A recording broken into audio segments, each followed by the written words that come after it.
So let's get into the corporate model. And this is kind of what we're talking about here. Leveraging yourself through better organization and delegation. And the only way you can earn, $500,000 to $1 million, and this is market dependent. Our market is kind of middle of the road. We're 240, 250 average price point. But the only way that you can earn 500,000 to $1 million is to build a team, not just any team. It must be based on sound business principles. So at the most elementary level, the corporate model has 3 key features versus a traditional brokerage for sure, or a traditional team model.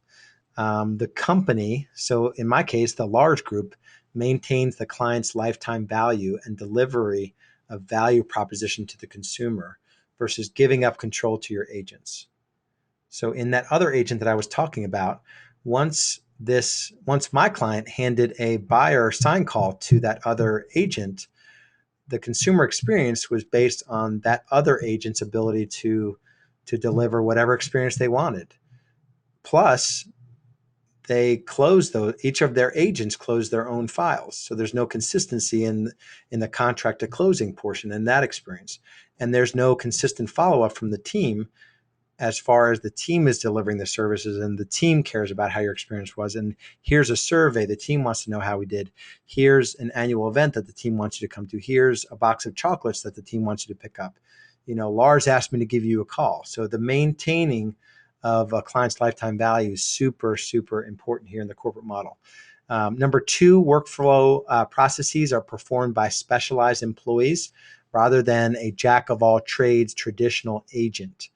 So we have broken down, and I'll go through my org chart here, but we have buyer specialists, we have listing specialists, we have inside salespeople, we have listing client care people, we have buyer client care people.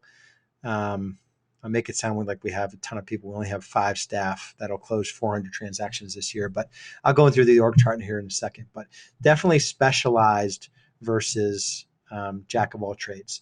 And number 3 element of a corporate model here, agents are transitioned from traditional high splits to much lower splits in line with the value they provide in the transaction.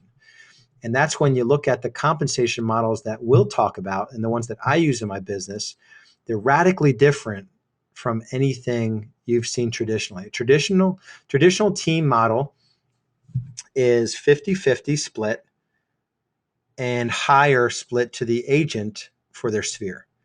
So there's not a whole lot of value provided by the team. And so, the owner's best case on gross margin is probably 40% gross margin. And we're operating at 64, 65% gross margin.